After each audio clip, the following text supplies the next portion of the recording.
اپنی پیشانی کو سجدے سے محروم نہ رکھ، بڑی قیمت چکائی ہے اس کی حسین بن علی رضی اللہ عنہما نے۔ اللہ سے رشتہ جوڑ لو، سب ٹوٹے رشتہ جڑ جائیں گے۔ خاموشی میں ہی راحت ہے، لفظوں کا سفر تو انسان کو تھکا دیتا ہے۔ بے شک میرا رب وہ ہے جو انسان کے روح کے اندر کی اذیتوں سے واقف ہے۔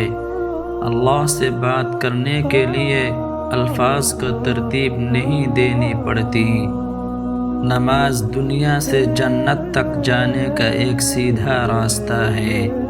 جب تمہیں نماز سکون دینے لگے تو سمجھ لو خدا تم سے راضی ہو گیا ہے۔ اللہ رزق کھول دے تو دسترخوان لمبا کرو، دیواریں نہیں۔ قرآن پاک نے لڑکی کو اپنی پسند ظاہر کرنے کا پورا حق دیا ہے۔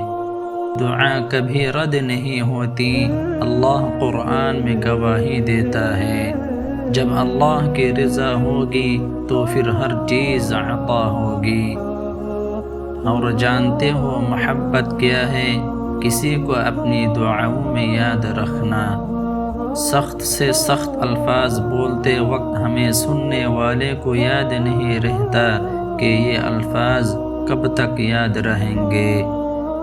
کسی سے اتنی ہی محبت کریں جتنی وہ آپ سے کرتا ہو، کیونکہ بے حساب محبت ہی ذہنی بربادی کا باعث بنتی ہے۔ کسی کو پانے کے لیے ہماری 100 خوبیاں بھی کم پڑ جاتی ہیں، اور کھونے کے لیے ایک غلطی ہی کافی ہے۔ آپ کسی انسان کا دل تب تک دکھا سکتے ہو جب تک وہ آپ سے پیار کرتا ہے۔ نماز کے لیے دنیا کو چھوڑ دو، لیکن دنیا کے لیے نماز کو نہیں چھوڑو، یہی تمہاری اصل کامیابی ہے۔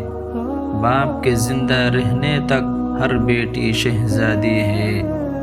وہ گھر بہت خوش نصیب ہوتا ہے جہاں ماں باپ کی آوازیں گونجتی ہیں۔ حضرت علی رضی اللہ عنہ نے فرمایا، 3 انسان 3 چیزوں سے محروم رہیں گے۔ نمبر 1 غصے والا صحیح فیصلہ سے، نمبر 2 جھوٹے عزت سے، نمبر 3 جلد باز کامیابی سے۔